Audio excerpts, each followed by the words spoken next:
नमस्कार, बहुत स्वागत आप सभी का। आप देख रहे हैं भारत की खबर। मैं हूं सौरभ शर्मा और हमारे साथ हैं इंडिया टीवी के पॉलिटिकल एडिटर देवेंद्र पराशर। आज आपके साथ कुछ अंतर्राष्ट्रीय खबरें हम लोग डिस्कस करेंगे, लेकिन जो हमसे जुड़ी हुई हैं वो जो अमेरिका ने अपने राजदूत भारत में नियुक्त किए थे, उन्होंने औपचारिक तौर पर अपना कार्यभार संभाल लिया है, सर्जियो गौर। और जब वो दिल्ली आए तो उन्होंने बातें तो बहुत अच्छी अच्छी की हैं। अपने ओपनिंग रिमार्क्स में कहा कि मैं बहुत वक्त साथ में बिताता हूं राष्ट्रपति ट्रंप की, और मैं जानता हूं कि वो उनकी और प्रधानमंत्री मोदी की दोस्ती सच्ची दोस्ती है। मतभेद हो सकते हैं दोस्तों में, लेकिन हम उससे आगे बहुत जल्दी बढ़ जाएंगे। उन्होंने फिर अपने आप कहा कि आप मुझसे ट्रेड डील के बारे में जानना चाहते होंगे, तो मैं बता दूं कि उस पर हम लोग आगे बढ़ रहे हैं धीरे धीरे ही सही, लेकिन इतना बड़ा देश है भारत, तो बहुत सारे विषयों पर जो है एक राय बन पाने में थोड़ा वक्त लग जाता है। इस किस्म की बातें उन्होंने कही, लेकिन मूल बात आप भी वही जानना चाहते हैं, ट्रेड डील हो रही है कि नहीं हो रही है। और ट्रेड डील से जुड़ा हुआ है वो टैरिफ जो हम पर लगा हुआ है, 50% का टैरिफ भारत लेकर के चल रहा है इस वक्त अमेरिका का अपने ऊपर। तो ये सब अब उनके बयानों की बात अब एक तरफ, और जमीन पर ग्राउंड पर कितना स्थिति में परिवर्तन हुआ है, सबसे पहले हम इसको समझने की कोशिश करते हैं। तो देवेंद्र, सर्जियो गौर साहब ने बातें तो काफी बढ़िया कही और यहां तक कहा कि अमेरिका के लिए भारत जैसा और कोई इंपॉर्टेंट देश ही नहीं है, लेकिन ऐसा ट्रीटमेंट भी किसी और देश के साथ नहीं किया जा रहा अमेरिका द्वारा जैसा भारत के साथ हो रहा है। ये तो सर उनकी स्ट्रेटजी है, क्योंकि इससे पहले अगर आप देखें तो वहाँ के कॉमर्स सेक्रेटरी ने अभी क्या बोला था कि भाई किस हिसाब से खराब बातें कहीं, तो उस खराब बात के बाद क्योंकि भारत में एम्बेसडर बन के आ रहे हैं, तो जाहिर तौर पे उनके लिए तो सबसे बड़ा टास्क यही है कि भारत को एकदम गुड ह्यूमर में रखें, गुड मूड में रखें। उस लिहाज से उन्होंने सारी बातें कही हैं। लेकिन जो महत्वपूर्ण और दिलचस्प बात थी वो ये कि ट्रेड डील के बारे में उन्होंने कहा, आज की तारीख में बताया था कि उस पर एक कॉल लिया जाना है। उसका मतलब बहुत सारे लोगों ने ये समझा कि इसका मतलब कोई बातचीत होनी है। वो बातचीत नहीं है, कॉल लिया जाना है। या जैसे कि हम लोग पहले रिपोर्ट भी कर चुके हैं इस बात को कि हमें जो कहना था हम कह चुके हैं, अब कॉल उनको लेना है। तो आप ये उम्मीद करें कि अमेरिका कोई कॉल लेके फिर भारत को बताएगा, और संभव है कि भारत के विदेश मंत्रालय द्वारा भी इस बात की पुष्टि की जाए, लेकिन कॉल अमेरिका को लेना है। और उसमें हमारे तरफ से जो पहली शर्त रहेगी अभी वो ये, जिसको फ्रेमवर्क डील बोला जा रहा है। ट्रेड डील से पहले फ्रेमवर्क डील मतलब ये कि जो 50% का टैरिफ आपने इम्पोज कर दिया है, यहाँ से तो ट्रेड डील हो ही नहीं सकती ना। तो इस 50% को आप हटाएं, इक्वल फुटिंग पे आएँ, तो उसको फ्रेमवर्क डील मतलब इसको हटाने का रेजोल्यूशन आपका कैसा होगा, किस रूप में होगा, वो अमेरिका को करना है। और वो कॉल सबसे पहला कॉल उनका होगा। जैसे वो कॉल हो जाएगा उसके बाद ट्रेड डील को लेके आगे की बात, जिसको हम लोग बीटीए या बायलैटरल ट्रेड डील कुछ कह देते हैं, तो हाँ, वो मुख्य ट्रेड डील बाद में होगी। हाँ, तो पहले क्या हुआ था कि क्योंकि पिछले साल जब कहा गया था तो फरवरी में अनाउंस किया गया और नवंबर तक करना था। तो ट्रेड डील बहुत वास्ट और बड़ी चीज़ होती है, इतना जल्दी वो हो नहीं सकता था। तो उसके लिए बायलैटरल के तौर पे जो छोटी छोटी चीज़ें थी उसको पहले कर लेना और बाकी डील बाद में करना था। लेकिन तब आ गया 50% का टैरिफ। अब जब वो आ गया है तो एजेंडा पे अब सबसे पहले वो है कि आप इसको हटाएं और उसके बाद फिर आगे की बातचीत हम लोग करें। सर्जियो गौर की नियुक्ति और अब उनका कार्यभार संभाल लेने को इस यहाँ भारत में विदेश मंत्रालय के लेंस से कैसे देखा जा रहा है? निश्चित तौर पे बहुत पॉजिटिव वे में देखा जा रहा है। उसके पीछे दो वजह है। पहली बात तो ये कि भारत के इंपॉर्टेंस को जिस रूप में समझते हैं खुद, वो एकदम से भारत के डिप्लोमेटिक कॉरिडोर को ये बात समझ में आती है कि भारत का महत्व जैसा है वैसी अंडरस्टैंडिंग उनकी है सर्जियो गौर की। तो वो काम एक आसान हो जाता है। दूसरा काम तब आसान हो जाता है कि जब अमेरिका के राष्ट्रपति के साथ उस एम्बेसडर का ट्यूनिंग बहुत अच्छा हो। ऑलरेडी मोस्ट ट्रस्टेड पर्सन में से ये एक हैं। इसके पहले आपने देखा होगा कि उनको डायरेक्टर बनाया गया। उसी डायरेक्टरशिप के तहत लगभग 95% जो अपॉइंटमेंट हुए थे डोनाल्ड ट्रंप के रिजम में, वो उसी कमेटी के तहत हुए थे जिसके ये डायरेक्टर थे सर्जियो गौर। तो वहाँ पर क्योंकि वो खुद बताया भी उन्होंने कि 2 बजे रात को वो कॉल कर देते हैं डोनाल्ड ट्रंप सीधे इंडिया के टाइम जोन के हिसाब से, वो बहुत अच्छी चीज़ है कि तब यहाँ पे सूट करेगा। मतलब ये कि भारत जो भी अपनी चिंता बताना चाहेगा, सर्जियो गौर बखूबी उसको डोनाल्ड ट्रंप को समझाने में सफल रहेंगे। ये कॉरिडोर मिल गया है कम से कम। ये वो व्यक्ति हैं जो मतलब 1-on-1 एक रेपो रखते हैं ट्रंप के साथ। हाँ, डोनाल्ड ट्रंप को अगर इनको कोई बात करनी होगी तो उसमें किसी चैनल की जरूरत नहीं है। मतलब ये कि भारत के विदेश मंत्रालय सीधे एम्बेसडर को बोले, एम्बेसडर सीधे डोनाल्ड ट्रंप को बोले। ये कॉरिडोर बन गया है, ट्रस्टेड कॉरिडोर। भारत भी सर्जियो गौर को महत्व दे रहा है, सर्जियो गौर भारत को महत्व दे रहे हैं, और डोनाल्ड ट्रंप और सर्जियो गौर एक दूसरे के बहुत बेहद करीबी, मतलब बहुत ट्रस्टेड कॉरिडोर जिसे आप कह सकते हैं। लेकिन क्या कोई डेडलाइन जैसी बात हो रही है कि अब भाई चाहे टैरिफ हो या पहले टैरिफ ही सही, कि इसको कब तक हमें इसको सुलझा लेना है? वो बहुत जल्द, मतलब सेंसिटिव जोन में वो पहुंच गया है मामला। अच्छा। क्योंकि आप समझ सकते हैं कि इतना महत्वपूर्ण विषय है कि जो लोग इन्वॉल्व हैं वो भी बहुत ज़्यादा डिटेल इस पर अभी शेयर नहीं कर रहे हैं। बट ये इंडिकेशन एकदम से है कि बहुत सेंसिटिव जोन में पहुँच गया है। कॉल यूएस को लेना है, और वो यूएस को कॉल जो फ्रेमवर्क डील जिसे कहा जा रहा है, या जो भी आप समझ लें इसको कि जो टैरिफ लगाया गया है उसको पहले हटाने का, तो वो एकदम से मुहाने पे एक तरह से है। उसके बारे में जैसे ही डोनाल्ड ट्रंप फैसला लेंगे फिर आगे की चीज़ें उस पर बढ़ जाएंगी। ट्रेड के अलावा हमारे और क्या इश्यूज हैं जो जिसमें सर्जियो गौर मदद हमें कर सकते हैं? जैसे बार बार ट्रंप का कहना, हालांकि उससे फ़र्क नहीं पड़ता जो रोल उन्होंने ऑपरेशन सिंदूर में प्ले किया, लेकिन हमारे कुछ सिक्योरिटी कंसर्न्स भी होंगे ज़रूर जो हम उनके साथ रखना चाहेंगे। निश्चित तौर पर वो तो है ही है सौरभ, लेकिन उससे अगर बिग पिक्चर के तौर पे अगर आप देखें तो भारत अब जिस प्रकार का सुपर पावर बनना चाहता है, और डोनाल्ड ट्रंप सरकार के साथ, डोनाल्ड ट्रंप के साथ जो इक्वेशन पिछले दिनों थोड़ा ऊपर नीचे वाला हुआ, और उसका इम्पैक्ट आपने देखा कि कैसे पैक्स सिलिसिया जो उन्होंने एक रणनीतिक गठबंधन बनाया उसमें से भारत को बाहर कर दिया गया था। अब सर्जियो गोर सीधे सीधे ये कह रहे हैं कि अगले महीने भारत उसका पूर्णकालिक सदस्य हो जाएगा, मतलब कंप्लीट रादर वो इनवाइट कर रहे हैं भारत सीधे को, इनवाइट करेंगे हाँ, और भारत को तो उसमें होना ही होना है। ऑलरेडी आप दिलचस्प देखें कि अश्विनी वैष्णव वाशिंगटन में इसी तरह के एक समिट में कल थे, वहाँ अमेरिका में हैं।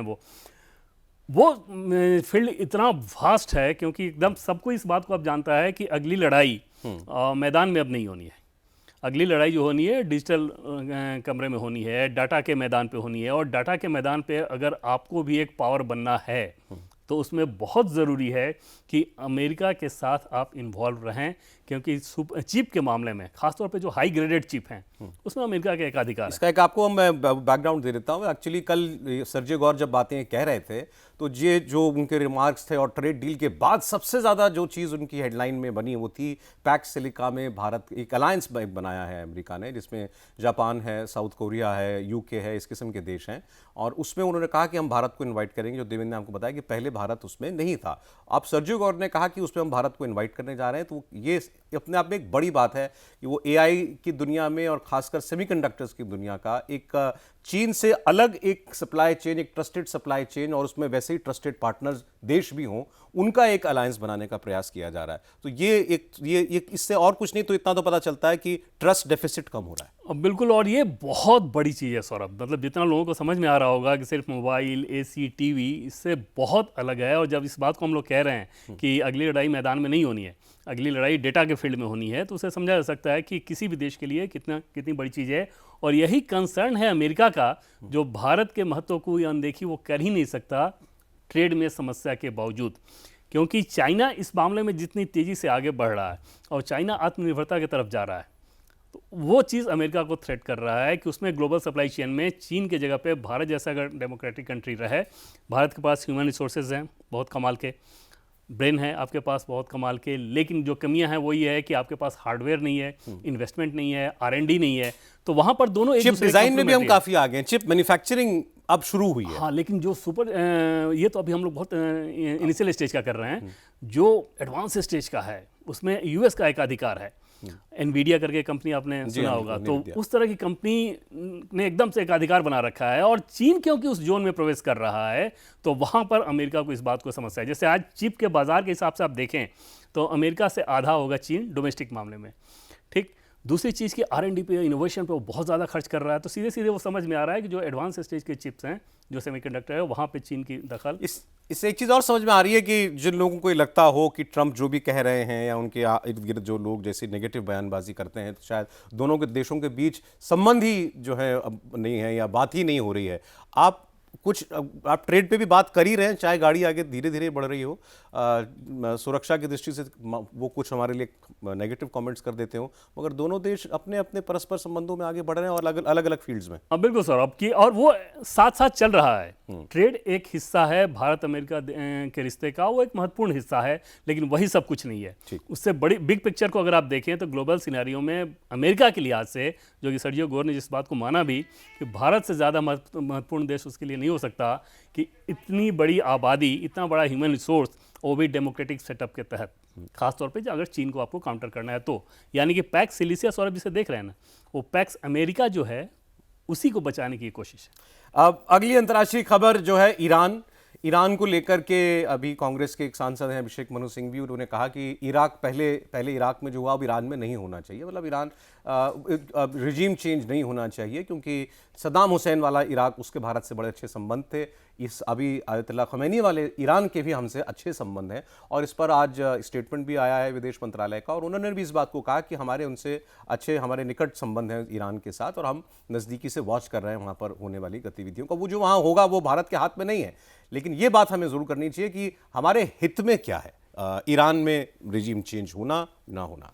देखिए, ईरान में निश्चित तौर पे किसी और देश, इस कंडीशन में आप कहें कि अमेरिका के इशारे पे अगर रिजीम चेंज हो रहा है तो वो इंटरेस्ट में नहीं हो सकता। निश्चित तौर पे ईरान अपने हिसाब से जो कुछ करना चाहे वहाँ पर भारत निश्चित उसके कदम मिलाते हुए साथ खड़ा रहेगा। वहाँ पे भारत ये चाहेगा कि उसके ईरान के अपने हिसाब से हो, जबरन इस काम को कराया जाए, क्योंकि अगर अमेरिका अपने इंटरेस्ट के हिसाब से कराएगा तो जाहिर तौर पे उसी हिसाब से उसे यूज़ भी करेगा। भारत वो नहीं चाहेगा, और इस लिहाज से बहुत क्लोजली वॉच वाली जो सिचुएशन है वो है, क्योंकि ऑप्शन बहुत लिमिटेड हैं। ईरान में अगर लोग प्रदर्शन कर रहे हैं, वहाँ की सरकार अगर इन्वॉल्व है, एक दुनिया का सबसे शक्तिशाली देश इन्वॉल्व है, तो वहाँ भारत के पास ऑप्शन लिमिटेड हैं। लेकिन उन ऑप्शन में जो कुछ किया जा सकता था वो लगातार कहा जा रहा है कि वो किया जा रहा है। उस पर भी 25% का टैरिफ ट्रंप ने आज अनाउंस कर दिया कि जो लोग ट्रेड करते हैं हमारा है $2.25 बिलियन के करीब। बिल्कुल। और ईरान हम लोगों के हिसाब से, जैसे अगर कॉरिडोर बनाया जा रहा है तो ईरान हम लोग के लिहाज से गैस पाइपलाइन के लिए कितना अहम देश है, तो वो तो समस्या एकदम से नजर आ रही है। चाबहार एयरपोर्ट, तो वहाँ पर समस्या तो एकदम से नजर आ रही है कि ईरान को अगर वो क्राइसिस में डाल रहे हैं तो उसका असर हम पे पड़ना ही पड़ना है। अमेरिका भी बहुत आगे इस मामले में जाएगा, इसके इंडिकेशन कम नज़र आ रहे हैं। और ये आकलन ये है कि बयानों में चाहे जितनी तलखी नज़र आ रही है, जिस तरह का थ्रेट नज़र आए, अल्टीमेटली दोनों पक्ष एक दूसरे से बात कर रहे हैं, क्योंकि ओमान मीडिएट कर रहा है, तो वहाँ पे एक रास्ता निकलता हुआ नज़र आ रहा है।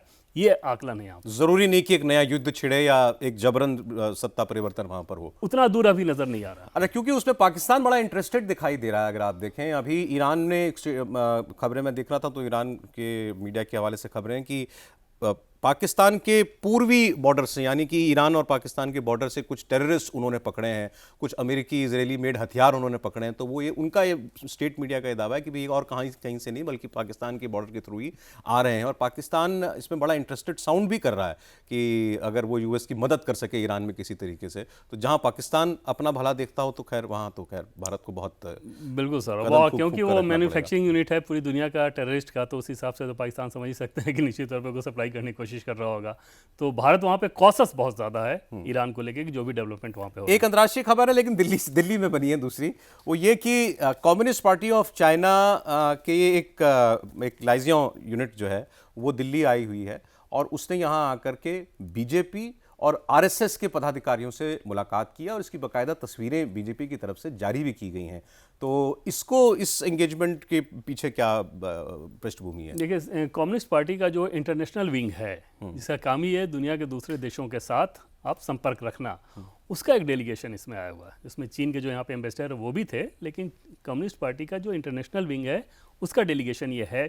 दूसरी तरफ बीजेपी के लिहाज से पहले अगर बात कर लें तो बीजेपी तो नो बीजेपी ये कार्यक्रम ही चलाती है। नो मतलब KNOW, नो बीजेपी को जाने, वो वाली चीज़, जिसमें बीजेपी का जो ओवरसीज फ्रंट है, विजय चौथाई वाला उसके कन्वीनर हैं, वो लगातार अलग अलग देशों के डेलीगेशन से बीजेपी के राष्ट्रीय उन्होंने तस्वीरें शेयर भी की रहे। उन्होंने ये तस्वीरें शेयर की, वो मौजूद भी थे उस बैठक में। बीजेपी के जनरल सेक्रेटरी अरुण सिंह, उनसे मुलाकात कराई गई थी, लेकिन इससे पहले लगातार राष्ट्रीय अध्यक्ष JP नड्डा कई देशों के डेलीगेशन के साथ मिल चुके हैं।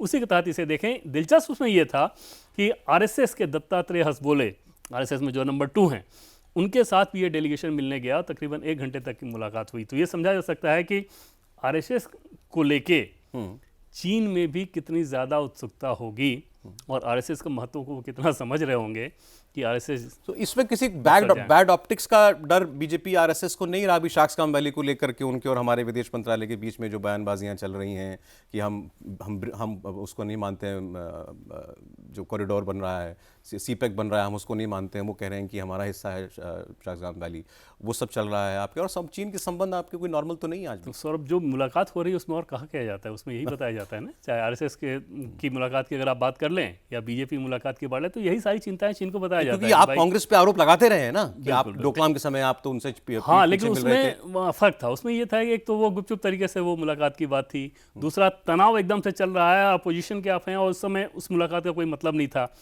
अब जैसा कि मैंने आपको बताया कि नो बीजेपी करके इनका एक कार्यक्रम ही चल रहा होता है, जिसमें अलग अलग देशों के लोगों के साथ मिल रहे होते हैं, और चीन को भी सौरभ हम लोग उस रूप में नहीं देख रहे हैं। जैसे आर्टिफिशियल इंटेलिजेंस को लेकर पैक्स सिलिसिया में जैसे अमेरिका ने भारत को नहीं रखा, तो अगले महीने जो हमारा आर्टिफिशियल इंटेलिजेंस को लेकर जो समिट हो रहा है, हमने बाकायदा चीन को इनवाइट किया।